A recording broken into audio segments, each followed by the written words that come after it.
गुरुजी, हम एक सनातन धर्म में ये कहा जाता है कि भगवान एक है।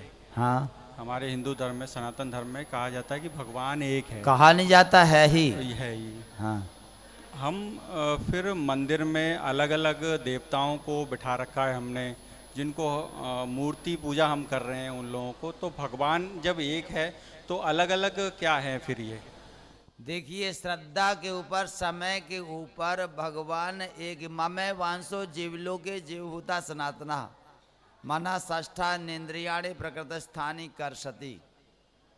गीता के 15वें अध्याय का 7वां श्लोक। ममे वांसो जीवलोके जीवभूता सनातना, मैं सभी जीवों में मैं ही विराजमान हूं। और सनातन जीव जो आत्मा है वह मैं हूं।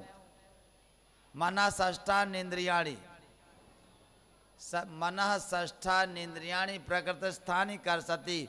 6 इंद्रियों को आकर्षण भी मैं ही करता हूं, क्योंकि मन भी मैं हूं। 10वें इस अध्याय में भगवान ने कहा है, इंद्रियाणाम मनश्चास्मि भूतानाम अस्मि चेतना।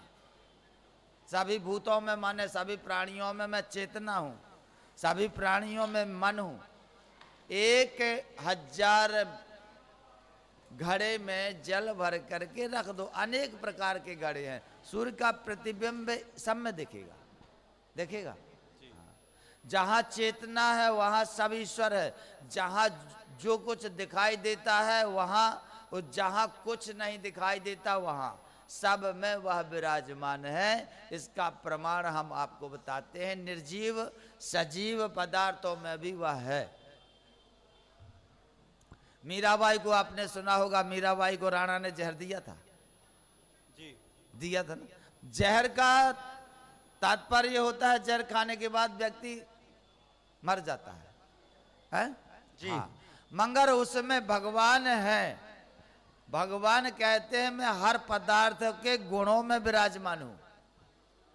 अगर मीरा भक्त भगवान की भक्ति, तो भगवान ने उस गुण को परिवर्तित कर लिया, अमृत बना दिया। कैसे बन गया? भगवान है। सत्यनारायण की कथा में लकड़हारे की कथा आती है। लकड़हारे की लकड़ी उस दिन महंगे दामों में क्यों बिकी? चंदन की हो गई थी। अर्थात भगवान लकड़ियों में विराजमान हो गए। श्रीमद् भागवत में कथा आती है, ब्रह्मा जी सभी बालकों को और ग्वाल वालों को और बछड़ों को सबको ले गए ब्रह्मलोक में सुला दिए। भगवान ने उतने रूप धारण किए। लकुटी मान लकड़ी, सूखी लकड़ी, वस्त्र, ग्वालवाल, बछड़े सब बन गए। लकड़ी भी बने ना।